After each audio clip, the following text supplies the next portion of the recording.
Latino entrepreneur's food truck vandalized. Community unites and transforms business into national culinary phenomenon.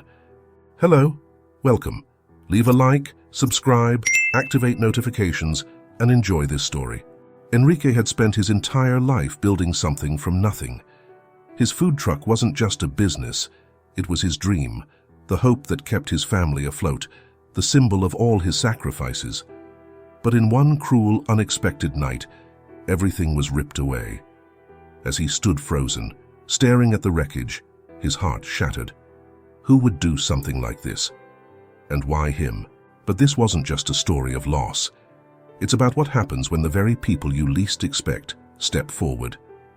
When the community he quietly served begins to show up in ways he never imagined, Enrique is faced with a choice.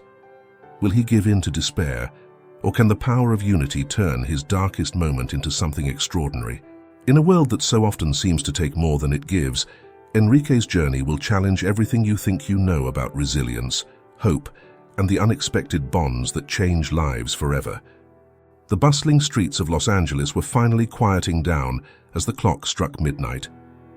Enrique Mendoza, a 35-year-old Mexican immigrant, carefully maneuvered his beloved food truck, El Sabor de Casa, into its usual parking spot on a dimly lit side street in the Echo Park neighborhood. The faint smell of spices and grilled meat still lingered in the air as he locked up for the night. Exhaustion etched deep lines on Enrique's face, but a glimmer of pride shone in his eyes as he gazed at the colorful mural adorning the side of his truck. It depicted his journey from Oaxaca to LA, a tribute to his roots and a symbol of his American dream. With a weary sigh, he pulled out his phone to check the day's earnings. A small smile tugged at his lips. It had been a good day. As he trudged towards his beat-up Toyota Corolla, Enrique's mind wandered to his family. His wife, Maria, would be fast asleep by now, along with their two young children, Sofia and Diego. The thought of their faces gave him a second wind, reminding him why he pushed himself so hard every single day. The drive home was a blur of streetlights and late-night radio. Enrique's calloused hands gripped the steering wheel, his knuckles white with determination. He couldn't shake the feeling that he was on the verge of something big. After years of struggle, saving every penny and countless sleepless nights, his food truck business was finally gaining traction. People were starting to take notice of his authentic Oaxacan cuisine, a taste of home in the sprawling city of angels. As he pulled into the driveway of their modest home in Boyle Heights, Enrique allowed himself a moment of satisfaction. Tomorrow would bring new challenges, but for now, he had earned his rest. The shrill sound of his alarm pierced the pre-dawn silence. Enrique's eyes snapped open, his body already moving on autopilot. He kissed Maria's forehead gently, careful not to wake her, and quietly slipped out of the house. The streets were empty as he made his way back to Echo Park, his mind already racing with the day's to-do list. But as Enrique turned the corner onto the familiar street where his food truck awaited, his world came crashing down around him. The sight before him was so shocking, so utterly devastating, that for a moment Enrique thought he must still be asleep, trapped in some terrible nightmare. But the acrid smell of spray paint and the sound of glass crunching beneath his feet told him this was all too real. His beloved food truck, El Sabor de Casa, lay before him, a shattered shell of its former glory. The windows were smashed, jagged shards of glass littering the ground like fallen tears. The once vibrant mural was now obscured by hateful graffiti, racial slurs, and crude symbols spray-painted in angry red and black strokes. The tires had been slashed, and the door hung off its hinges, revealing the ransacked interior. Enrique's legs gave way beneath him, and he fell to his knees on the cold pavement. His hands trembled as he reached out to touch the ruined exterior of his truck, his fingers tracing the outline of a particularly vicious slur. The weight of what he was seeing crashed down upon him like a physical blow, knocking the air from his lungs. A primal sob tore from his throat, echoing in the empty street. Tears streamed down his face, carving paths through the dust and grime that had accumulated during his early morning drive. All around him lay the scattered remnants of his dream. Broken cooking equipment, torn menus, and the shattered jars that had held his carefully crafted salsas and marinades. As the first rays of sunlight began to peek over the horizon, illuminating the full extent of the destruction, Enrique's mind reeled with questions. Who would do this? Why? What had he done to deserve such hatred? The sound of approaching footsteps barely registered in his grief-stricken mind. A gentle hand on his shoulder startled him back to reality. It was Mrs. Chen, the elderly owner of the nearby convenience store, her face a mask of concern and outrage. "Oh, Enrique," she said softly, her voice thick with emotion. "I'm so sorry.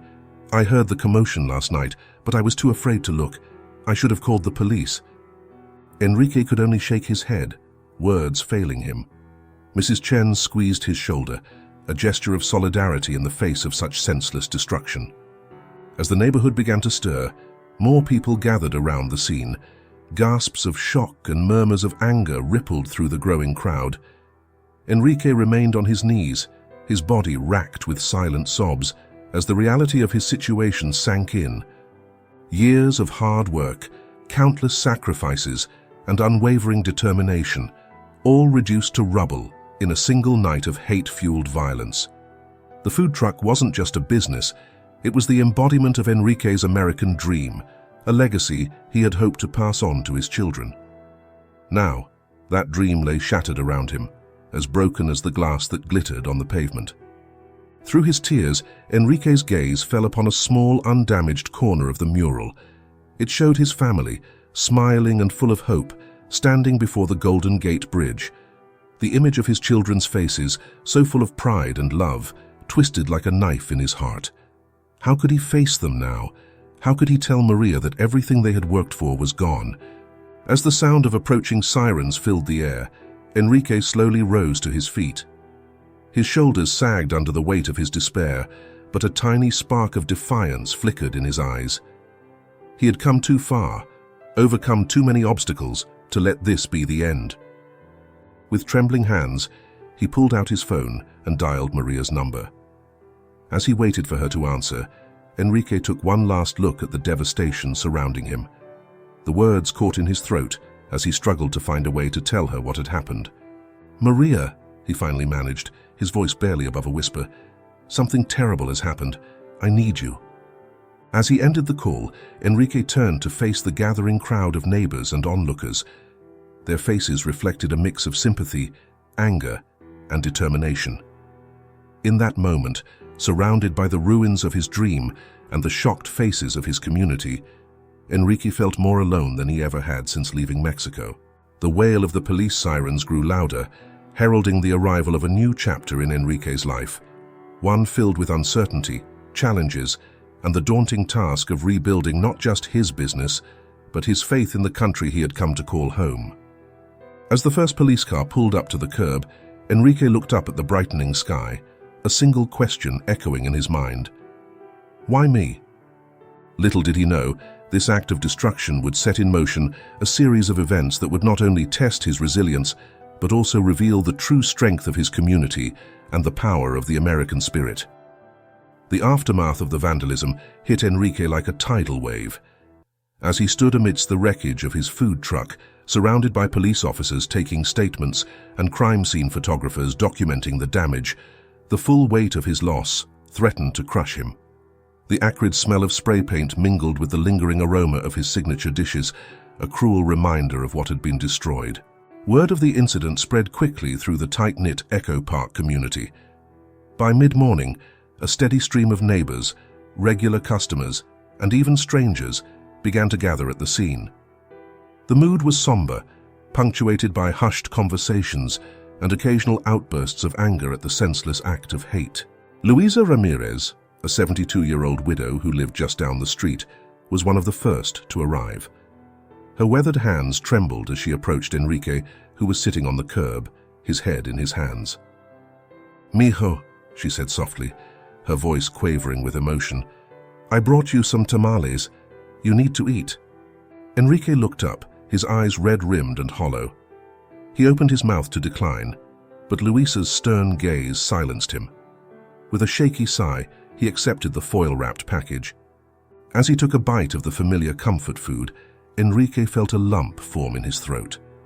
It wasn't just the taste that overwhelmed him, but the simple act of kindness in the face of such cruelty. Tears threatened to spill once more, but he blinked them back, nodding his thanks to Luisa. Throughout the day, more members of the community arrived, each offering what they could. Marcus Johnson, a 25-year-old aspiring artist who had often sketched Enrique's food truck for his portfolio, showed up with a group of friends, armed with cleaning supplies and determination. "We're here to help, man," Marcus said, his voice firm with resolve. "Just tell us where to start." Enrique hesitated, torn between gratitude and pride. The idea of accepting help, of admitting he couldn't handle this on his own, felt like another blow to his already battered spirit. He glanced at Maria, who had arrived earlier and was now deep in conversation with a local business owner about insurance options. Catching his eye, Maria gave him a small nod, silently encouraging him to accept the offered assistance. With a deep breath, Enrique stood up, surveying the group of volunteers that had gathered. "Gracias," he said, his voice hoarse from hours of talking to police and well-wishers. "We can start by cleaning up the glass and removing the graffiti." As the cleanup effort began, Enrique found himself working alongside people he had only known in passing before. There was Sarah, the owner of the vegan Café C down the street, who had always seen Enrique as competition, but was now scrubbing hateful words off his truck with fierce determination. And there was Mr. Patel from the corner store, who arrived with boxes of cleaning supplies on the house. The act of physical labor, of doing something tangible to reclaim his space, helped Enrique focus on the present rather than dwelling on the uncertain future. But as the day wore on and the initial shock began to fade, new worries crept in. How would he recoup his losses? The insurance might cover some of the damage, but what about the lost income? And even if he could repair the truck, would his customers feel safe returning? The hateful messages, though now scrubbed away, seemed to linger in the air, a reminder of the ugliness that had invaded their community. As the sun began to set, casting long shadows across the newly cleaned but still badly damaged food truck, Enrique felt the weight of decision pressing down on him. The community's support was overwhelming, but was it enough? Should he cut his losses and walk away? The thought of giving up felt like a betrayal of everything he had worked for, but the road ahead seemed impossibly steep. Marcus, who had been tirelessly working all day, approached Enrique with a serious expression. "Hey, Enrique," he said, his voice low.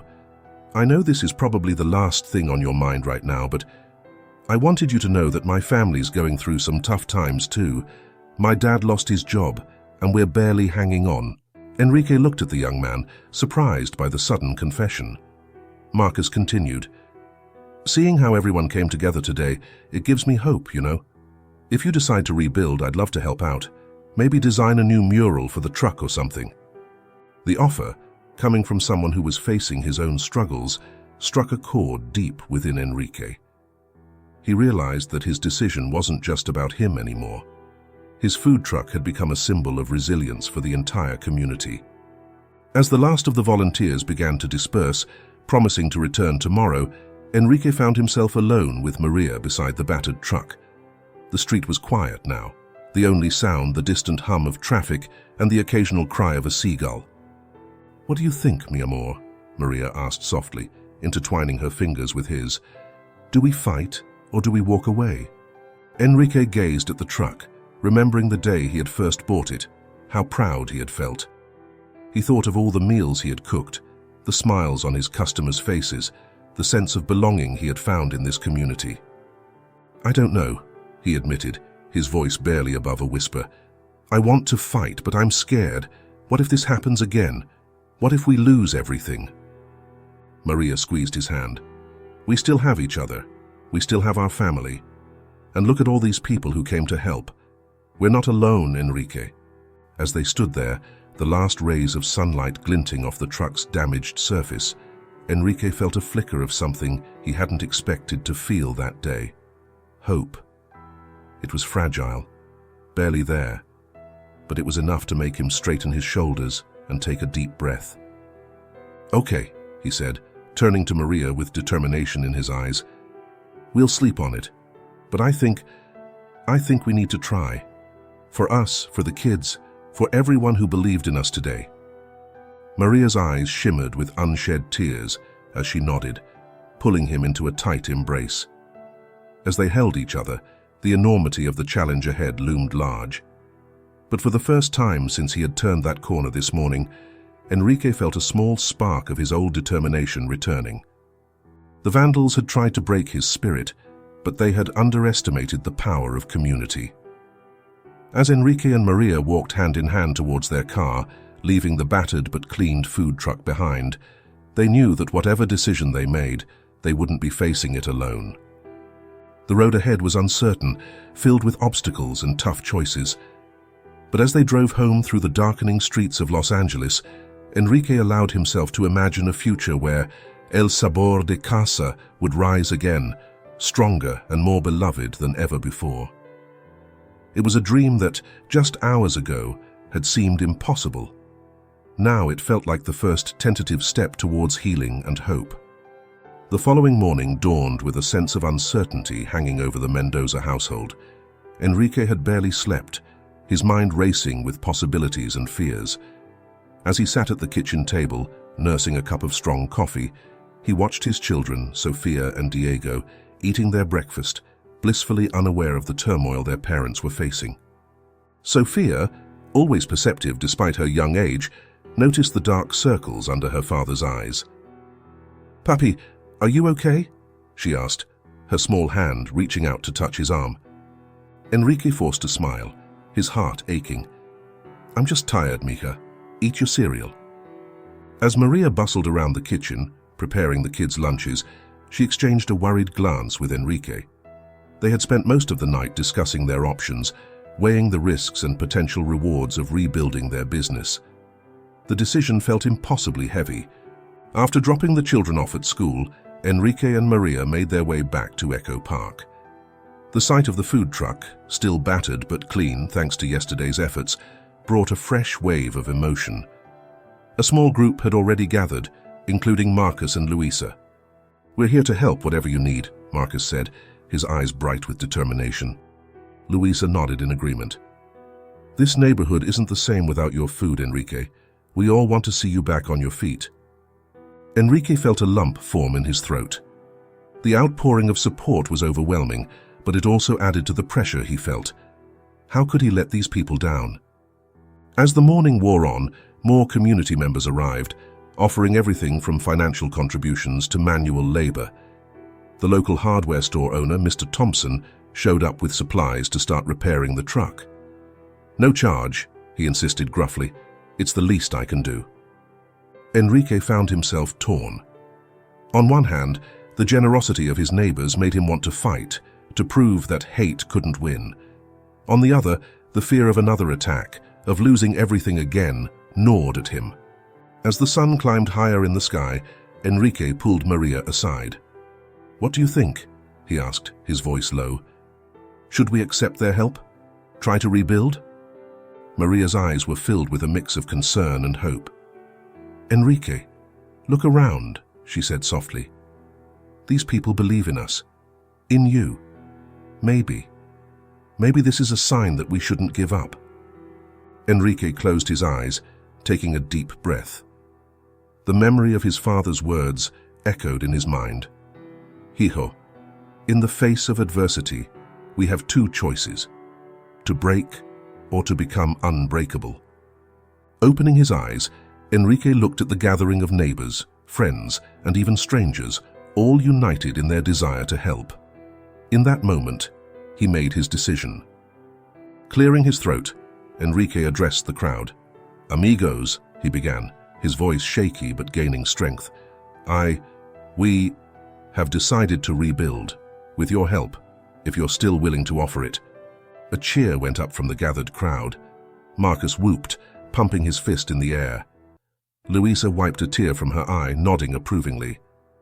As the initial excitement died down, Enrique continued, "But I need you all to understand, this won't be easy. There's no guarantee we won't face more challenges. If any of you want to walk away now, I understand." Instead of dispersing, the crowd seemed to draw closer. Mr. Thompson stepped forward. We're with you, Enrique, all the way. The next few hours were a flurry of activity. People divided into teams, some working on repairing the truck's exterior, others helping to salvage and clean equipment inside. Enrique found himself working alongside Marcus, discussing ideas for a new mural to cover the repaired sections. As they worked, Marcus opened up about his family's struggles. "Dad's been out of work for months," he confided. "It's been tough, you know, but seeing everyone come together like this, it gives me hope." Enrique felt a pang of guilt. Here he was, accepting help, while others in his community were suffering silently. "Marcus," he said, pausing in his work, "when we're back up and running, I want you to come work with us. Part-time, so you can still focus on your art. What do you say?" The young man's eyes widened in surprise, then filled with gratitude. "Really? That would be... Thank you, Enrique. Thank you so much." As the day wore on, Enrique felt a change coming over him.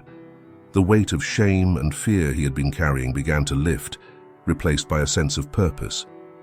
He realized that by accepting help, he wasn't showing weakness. He was becoming part of something larger than himself. However, the day wasn't without its challenges. As news crews began to arrive, drawn by the story of community resilience, Enrique felt his old insecurities resurface. Speaking to reporters, explaining what had happened, brought back the pain and humiliation of the attack. There were moments when he questioned his decision, wondering if he was setting himself up for more heartache. But then he would catch Maria's eye, or see Sofia and Diego, who had arrived after school and were eagerly helping out, and his resolve would strengthen. As the sun began to set, casting a warm glow over the scene of industrious activity, Enrique called for everyone's attention. Standing on a makeshift platform, he looked out at the tired but satisfied faces of his neighbors and friends. "I don't have the words to express what this means to me, to my family," he began, his voice thick with emotion. "When I came to this country, I dreamed of building a better life. But I never imagined I would find a family like this. You have given me more than just help today. You've given me hope." Even cheers and applause erupted from the crowd. As Enrique stepped down, he was engulfed in hugs and handshakes. The fear and doubt that had plagued him since the attack felt distant now, replaced by a fierce determination. Later that night, as Enrique tucked Sofia and Diego into bed, Sofia looked up at him with serious eyes. "Papi, are we going to be okay?" Enrique smiled, a genuine smile that reached his eyes for the first time in days. "Yes, mija, we're going to be more than okay. We're going to be great." As he closed the children's bedroom door, Enrique felt a profound sense of peace wash over him. The road ahead would be challenging, but he was no longer walking it alone. With his family and community beside him, he was ready to face whatever came next. The decision to rebuild wasn't just about a food truck anymore. It was about standing up to hate, about the power of community, and about the resilience of the human spirit. As Enrique fell into bed that night, exhausted but hopeful, he knew that whatever challenges lay ahead, he had made the right choice. The dream that had been shattered was being reborn, stronger and more beautiful than before. And Enrique was ready to pour his heart and soul into making it a reality. The early morning sun cast a warm glow over Echo Park as Enrique maneuvered his newly repaired food truck into its familiar spot. The past few weeks had been a whirlwind of activity, filled with long days of repairs, paperwork, and planning. Now, as he prepared to reopen El Sabor de Casa, Enrique felt a mix of excitement and trepidation coursing through his veins. The truck's exterior gleamed with fresh paint. The new mural, a stunning collaboration between Marcus and local artists, depicting a phoenix rising from ashes, surrounded by symbols of community and resilience. It was a powerful statement, one that made Enrique's chest swell with pride every time he looked at it. As he began setting up for the day, arranging ingredients and firing up the grill, Enrique couldn't help but replay the events of the past month in his mind. The community's support had been overwhelming, but he knew that goodwill alone wouldn't be enough to sustain his business. He needed customers, paying customers, to make this work. The first hour after opening was agonizingly slow, Enrique found himself checking his watch repeatedly, his stomach churning with anxiety. Had people forgotten about him? Were they afraid to come back? Just as he was beginning to lose hope, a familiar face appeared at the window.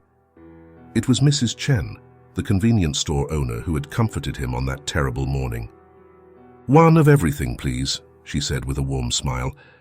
"My grandchildren are visiting, and I've been telling them all about your delicious food." Enrique's hands trembled slightly as he prepared the order, overwhelmed by the simple act of kindness. As he handed over the bags of food, Mrs. Chen leaned in close. "We're all rooting for you, Enrique," she said softly.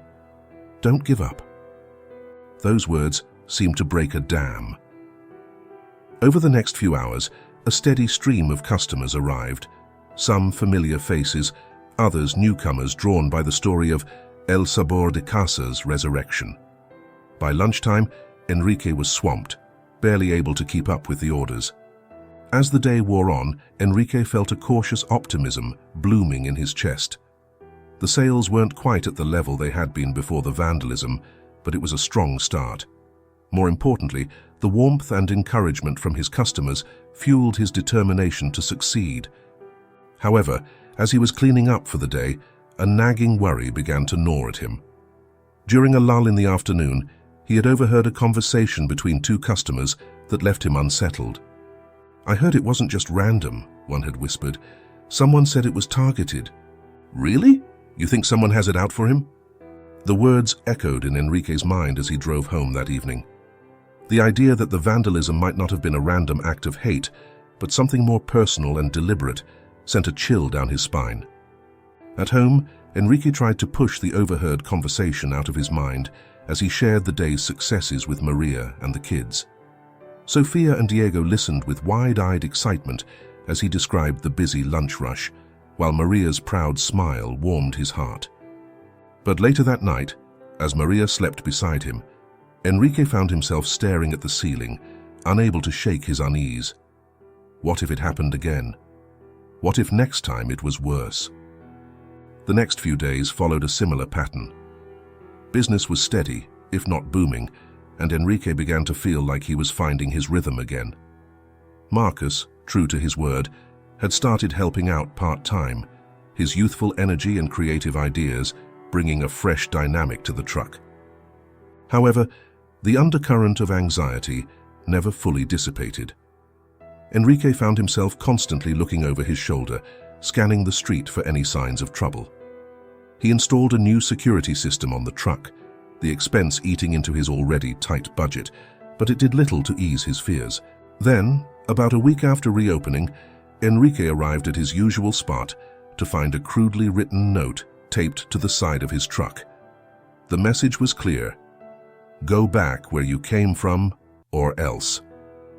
His hands shaking, Enrique quickly tore down the note before anyone else could see it. As he crumpled the paper in his fist, he felt a surge of anger and frustration. Hadn't he been through enough? Why couldn't they just leave him alone? For a moment, he considered calling the police, but what good would it do? They hadn't been able to find the original vandals, and this was just a note. Instead, he shoved the crumpled paper into his pocket and tried to focus on preparing for the day ahead. But the threat loomed over him like a dark cloud. As he served customers, his smile felt forced, his movements mechanical. Every unfamiliar face that approached the truck sent a jolt of fear through him. Was this the person behind the threats? By the end of the day, Enrique was exhausted, both physically and emotionally. As he closed up the truck, he noticed Marcus lingering nearby, a concerned look on his young face. "Everything okay, Enrique?" Marcus asked, his brow furrowed. "You seemed kind of off today." Enrique hesitated, torn between his desire to protect the young man and his desperate need to confide in someone. Finally, he sighed heavily and pulled out the crumpled note. "I found this on the truck this morning," he said, handing it to Marcus. Marcus's eyes widened as he read the threat, then narrowed in anger. "We should go to the police," he said firmly. Enrique shook his head. "And tell them what? That someone left a mean note? They have bigger problems to deal with." "But Enrique, this is serious. What if—" "Enough, Marcus," Enrique cut him off, his voice sharper than he intended. Seeing the hurt look on the young man's face, he softened his tone. I appreciate your concern, but I can handle this. Please don't tell anyone else about this. I don't want to worry people. Marcus looked like he wanted to argue further, but finally nodded reluctantly. As Enrique watched him walk away, he felt a pang of guilt. He knew the young man only wanted to help, but the weight of this new threat felt like a burden he had to bear alone. Driving home that night, Enrique's mind raced with conflicting emotions.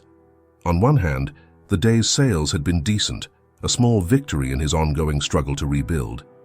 But the note, and the fear it instilled, cast a long shadow over that success. As he pulled into his driveway, Enrique made a decision. He wouldn't tell Maria about the threat, not yet. She had already been through so much, and he couldn't bear to add to her worries. No, he would handle this on his own, protect his family and his dream. But as he walked into his home, greeted by the loving embraces of his children and the warm smile of his wife, Enrique couldn't shake the feeling that he was standing on the edge of a precipice. The road ahead, which had seemed so clear just days ago, now stretched out before him, shrouded in uncertainty and danger. With a heavy heart, Enrique plastered on a smile and began to tell his family about his day, carefully omitting any mention of the threatening note. As he spoke, he silently vowed to himself that he would not let fear win. He had come too far, overcome too much, to give up now. But deep down, a small voice whispered a question that would haunt him in the days to come. At what cost? The following weeks passed in a blur of long hours and constant vigilance for Enrique. Business at El Sabor de Casa had stabilized, with a steady stream of loyal customers and curious newcomers drawn by the food truck's inspiring story of resilience. Yet beneath the surface of this apparent success, Enrique's anxiety continued to simmer. No more threatening notes appeared, but Enrique couldn't shake the feeling of being watched. He found himself scrutinizing every unfamiliar face that approached the truck, his hand instinctively tightening on the small canister of pepper spray he now kept within reach at all times. One unseasonably warm afternoon, as Enrique was serving a long line of lunchtime customers, a familiar voice called out from the back of the queue. Enrique, amigo mío. Enrique's head snapped up, his eyes widening in recognition. There, waving enthusiastically, was Carlos Fuentes, his childhood friend from Oaxaca. They hadn't seen each other in years, not since... Enrique's stomach clenched as memories he'd long suppressed came flooding back. Carlos, he managed, forcing a smile. What a surprise. What brings you to L.A.? As the line moved forward, Carlos explained that he was in town on business. But when I heard about what happened to your truck, I had to come see for myself. You've done well for yourself, hermano. Enrique nodded absently, his mind racing. Carlos's presence stirred up a whirlwind of emotions and long-buried fears. As the last customer was served, Enrique turned to Marcus. Can you handle things for a bit? I need to catch up with an old friend. Marcus nodded, eyeing Carlos curiously as Enrique stepped out of the truck. The two men walked to a nearby park, settling on a bench beneath a sprawling oak tree. For a moment, they sat in silence, the weight of unspoken words hanging between them. Finally, Carlos spoke. Enrique, I have to ask, does anyone here know about what happened back home? Enrique's jaw tightened. He glanced around, ensuring no one was within earshot, before responding in a low voice. No, no one knows. And it needs to stay that way, Carlos. Carlos nodded solemnly. I understand. But Enrique, after hearing about the vandalism, I couldn't help but wonder. Do you think they could have found you? The question sent a chill down Enrique's spine. It was a fear he'd been trying to ignore, a possibility too terrifying to contemplate. But now, faced with his old friend and the ghosts of their shared past, he couldn't avoid it any longer. Taking a deep breath, Enrique began to speak, his voice barely above a whisper. I left Oaxaca because I had no choice, Carlos. After what happened with El Cuchillo's gang, I couldn't stay. I thought by coming here, by building a new life, I could escape that past. But now, His voice trailed off as he remembered the threatening note, the constant fear that had become his unwelcome companion. Carlos leaned in, his expression grave. "Enrique, if there's even a chance they've found you, you need to be careful. El Cuchillo isn't known for forgiveness." Enrique nodded, the weight of his secret pressing down on him like never before. He thought of Maria, of Sofia and Diego, of the community that had rallied around him. How could he have put them all at risk? "What should I do, Carlos?" Enrique asked, his voice cracking. "I can't just pack up and leave. This is my home now. My family, my business, everything I've worked for is here." Carlos placed a comforting hand on his friend's shoulder. "You don't have to run, Enrique, but you do need to be prepared. And maybe it's time to tell your family the truth. They deserve to know what they might be facing." The thought of revealing his past to Maria filled Enrique with dread. How could he explain the young man he'd been, the mistakes he'd made? Would she ever look at him the same way again? As they said their goodbyes, Carlos pressed a small piece of paper into Enrique's hand. "My number," he explained. "If you need anything at all, you call me. We faced them together once. We can do it again if we have to." Enrique watched his old friend walk away, feeling as though the ground beneath his feet had shifted. The life he'd built, the identity he'd crafted for himself in America, suddenly felt precarious. As he made his way back to the food truck, Enrique's mind raced with the implications of this unexpected reunion. The vandalism, the threatening note. Could they really be connected to his past in Oaxaca? And if so, what danger had he unknowingly brought to his family's doorstep? Marcus looked up as Enrique re-entered the truck, his young face creased with concern. "Everything okay, boss? You look like you've seen a ghost." Enrique forced a smile, but it didn't reach his eyes. "Just old memories, Marcus. Nothing to worry about." But as he resumed his work, mechanically preparing orders and exchanging pleasantries with customers, Enrique knew that everything had changed. The carefully constructed walls he'd built around his past were crumbling, and he was faced with an impossible choice: continue to hide the truth and risk being blindsided by it, or reveal his secret and potentially lose everything he held dear. As the afternoon wore on, Enrique found himself watching the street with renewed vigilance, jumping at every unexpected sound. The vibrant neighborhood that had become his home now seemed filled with shadows and potential threats. When closing time finally came, Enrique's nerves were frayed to the breaking point. As he locked up the truck, his hand trembling slightly, he made a decision. He couldn't keep this secret any longer. For the safety of his family, for the future of everything he'd built, he had to tell Maria the truth. Driving home, Enrique rehearsed the conversation in his head, trying to find the right words to explain his past, his fears, and the potential danger they now faced. But as he pulled into his driveway, seeing the warm light spilling from the windows of his home, he realized that no amount of preparation could make this easier. Taking a deep breath, Enrique stepped out of his car, the weight of his secret heavy on his shoulders. As he reached for the front door, he silently prayed that the love and trust he'd built with Maria over the years would be strong enough to withstand the storm that was about to break.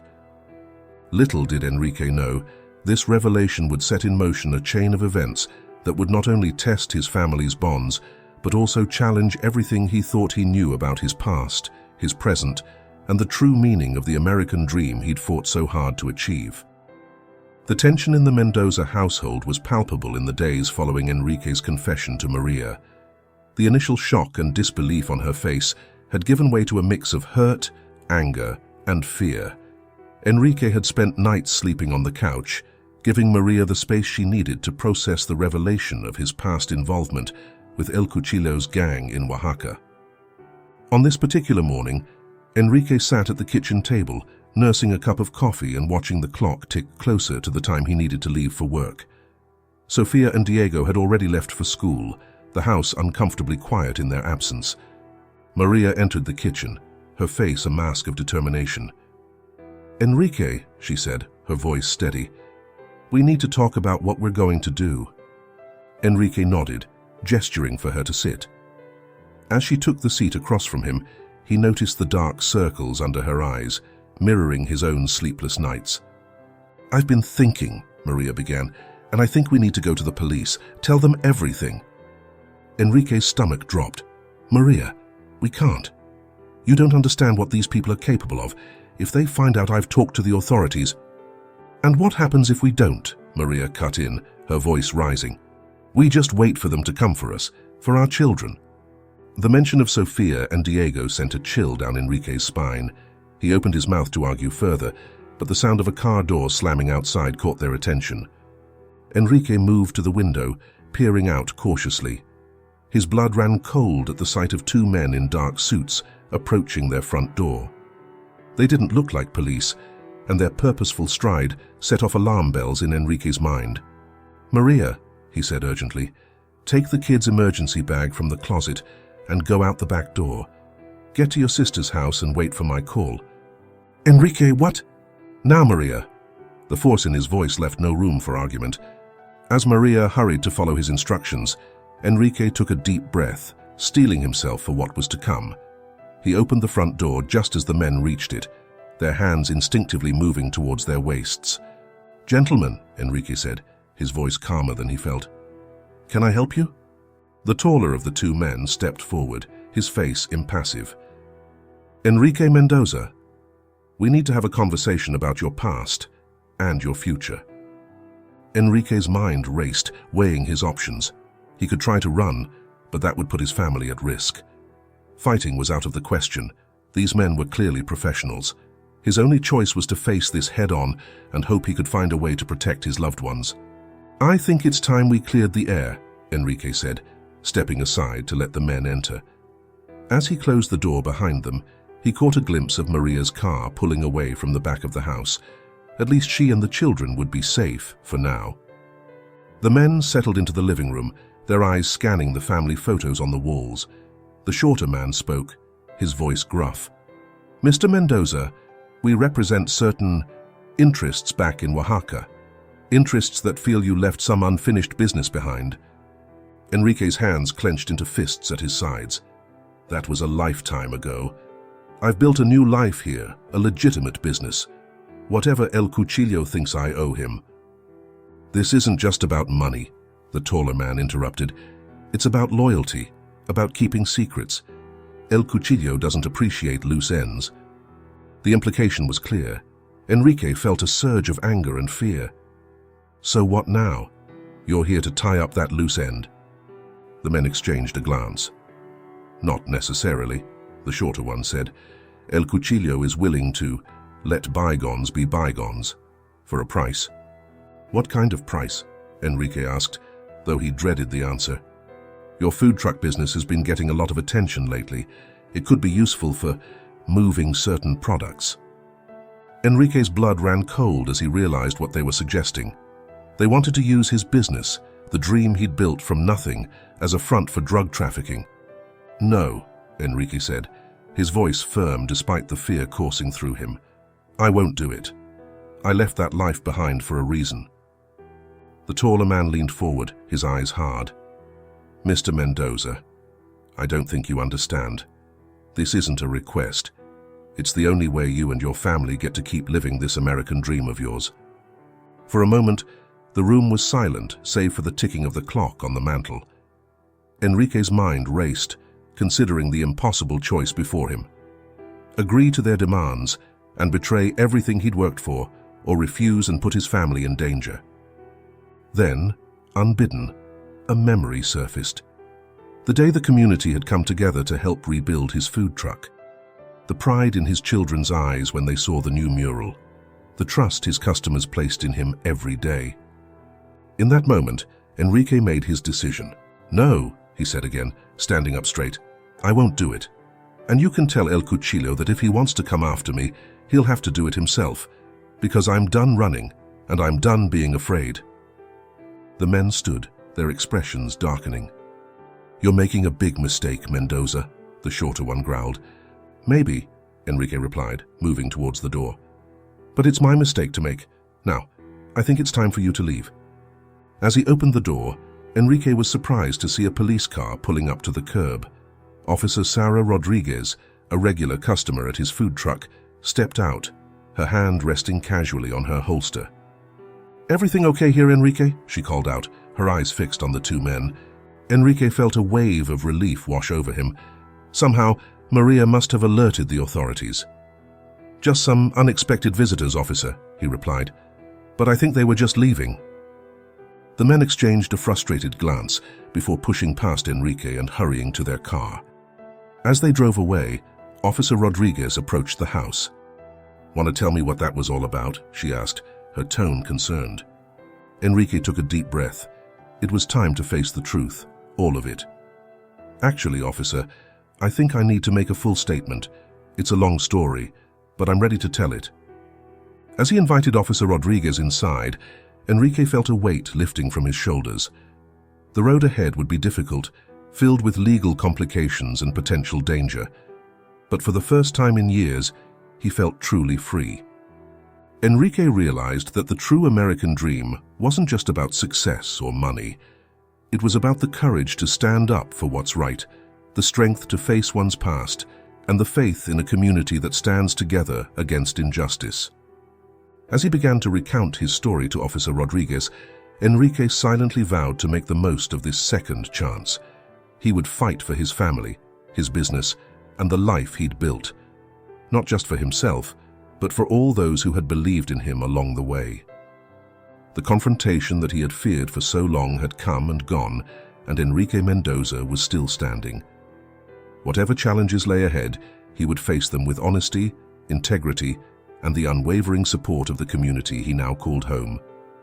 The weeks following Enrique's confrontation with El Cuchillo's men were a whirlwind of activity. His decision to come clean to the authorities set off a chain of events that would forever change the trajectory of his life and business. At first, the fallout was severe. Enrique spent long hours with law enforcement, recounting every detail of his past involvement with the gang in Oaxaca. The food truck sat idle for days as he navigated the complex legal waters, fearing that at any moment, everything he had built could come crashing down. But as news of Enrique's story began to spread, something unexpected happened. Instead of shunning him, the community rallied around him with even greater fervor than before. Customers lined up at the truck, not just for the food, but to show their support. Local news stations picked up the story, portraying Enrique as a symbol of redemption and the American dream. One crisp autumn morning, as Enrique was preparing for what he hoped would be another busy day, he received a call that would change everything. "Mr. Mendoza," a cheerful voice chirped, "this is Amanda from Good Morning America. We'd love to have you on our show to share your incredible story. Are you interested?" Enrique's hand trembled as he held the phone. National television. It seemed too surreal to be true. After a moment's hesitation, he agreed. The day of the interview dawned bright and clear. As Enrique sat in the green room, waiting to go on air, he couldn't help but marvel at the turn his life had taken. Maria squeezed his hand reassuringly, while Sofia and Diego bounced with excitement nearby.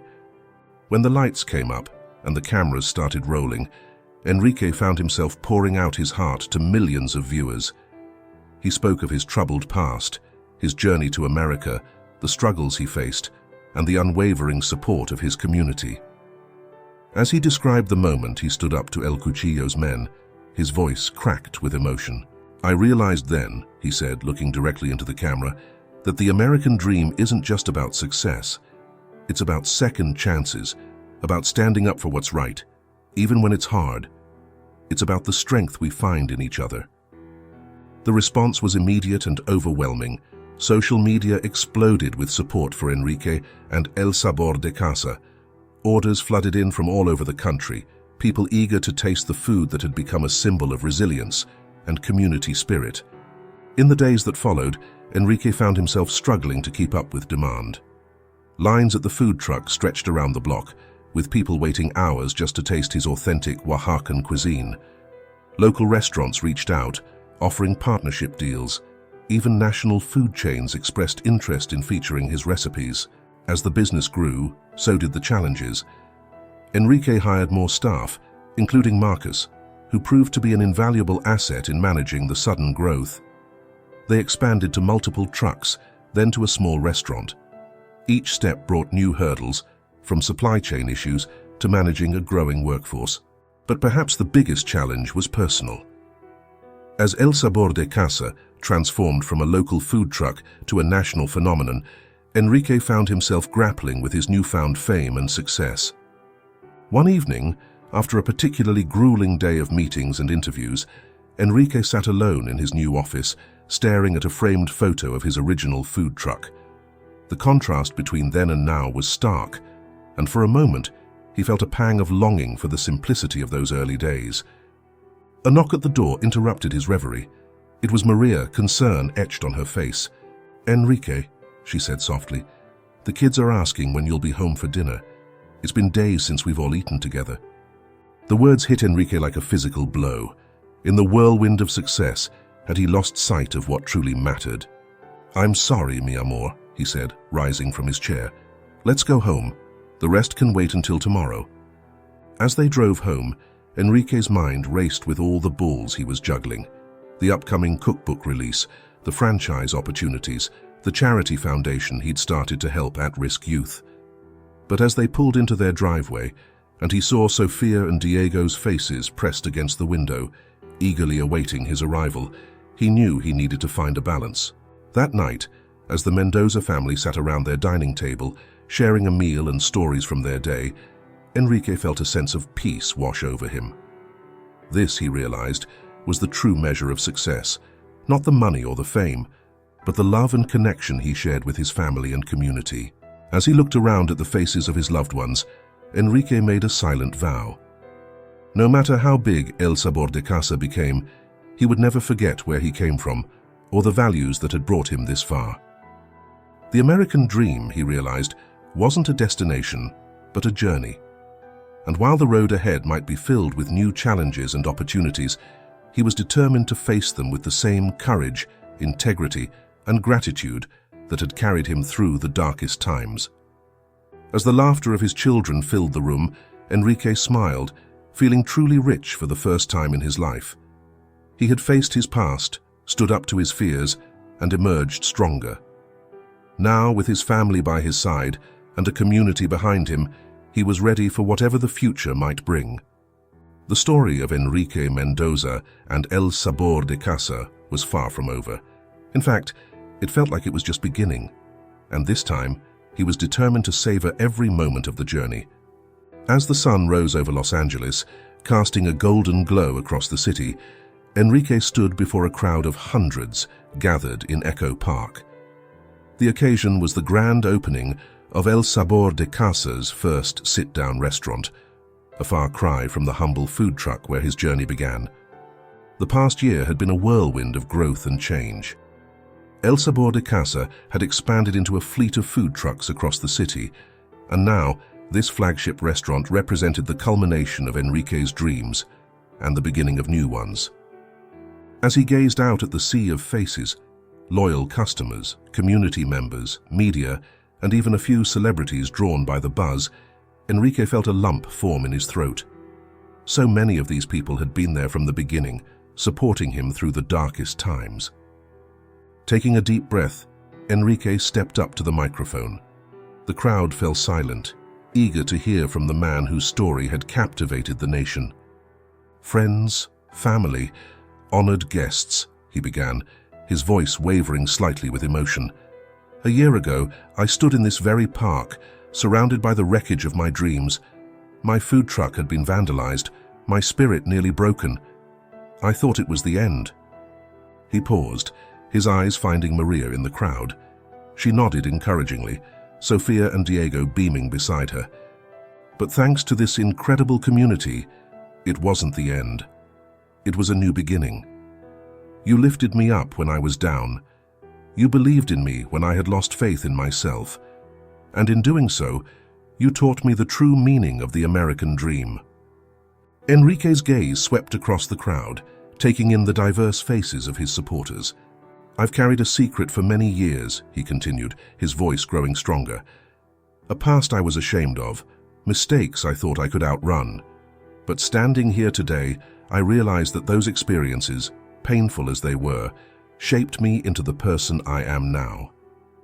A hush fell over the gathering as Enrique shared, for the first time publicly, the full story of his involvement with El Cuchillo's gang in Oaxaca, his flight to America, and the recent confrontation that had forced him to face his past. "I stand before you today not as a perfect man, but as one who has been given a second chance," Enrique said, his voice thick with emotion. "And I promise to use this opportunity, this incredible platform we've built together, to help others find their own path to redemption." He went on to announce the launch of the Sabor de Esperanza Foundation, dedicated to helping at-risk youth and immigrants build better lives through education and entrepreneurship. "This restaurant, this business, it's not just about food," Enrique declared. "It's about hope. It's about community. It's about showing the world that no matter where you come from, no matter the mistakes you've made, there's always a chance to turn things around if you're willing to work hard and if you have people who believe in you." As he spoke, Enrique noticed familiar faces in the crowd. There was Mrs. Chen, dabbing at her eyes with a handkerchief.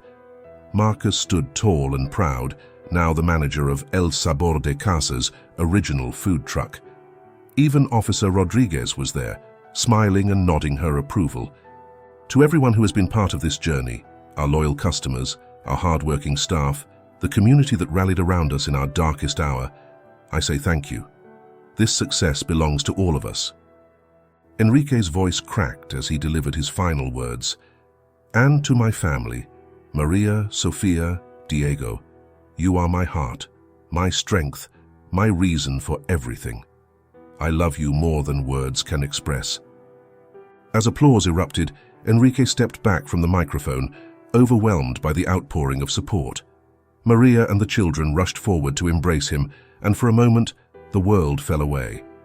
In that embrace, Enrique felt the full weight of his journey, the struggles, the fears, the triumphs, and knew that every step had been worth it. As the celebration continued around them, with people lining up to taste the food that had become a symbol of resilience and community, Enrique took a moment to reflect. He thought about the young man who had left Oaxaca all those years ago, running from his past and dreaming of a better future. That man could never have imagined this moment. The American dream, Enrique realized, wasn't about achieving perfection or erasing the past. It was about growth, about second chances, about building something meaningful, not just for oneself, but for others. It was about turning pain into purpose and fear into hope. As he cut the ribbon to officially open the restaurant, surrounded by the love of his family and the support of his community, Enrique Mendoza knew that his story was far from over. There would be new challenges to face, new heights to reach, but whatever the future held, he would face it with courage, integrity, and gratitude. The aroma of sizzling meat and spices filled the air as the first customers entered the restaurant. Enrique smiled, ready to greet them not just as a business owner, but as a member of a community that had shown him the true meaning of home. This was more than a new chapter in the story of El Sabor de Casa. It was a new chapter in the ongoing story of the American dream, a dream big enough to encompass second chances, redemption, and the power of a community united in hope. As Enrique looked out at the smiling faces around him, he knew that the best was yet to come, and he was ready for it, one plate of food and one changed life at a time. Thank you very much for listening to this story. Comment below what you thought of the ending and from which city you're listening to us. If you enjoyed this story and want to hear more, click on the next story that's appearing on your screen now. Leave your like and subscribe to our channel so we can build a huge community that shares inspiring stories together. See you soon.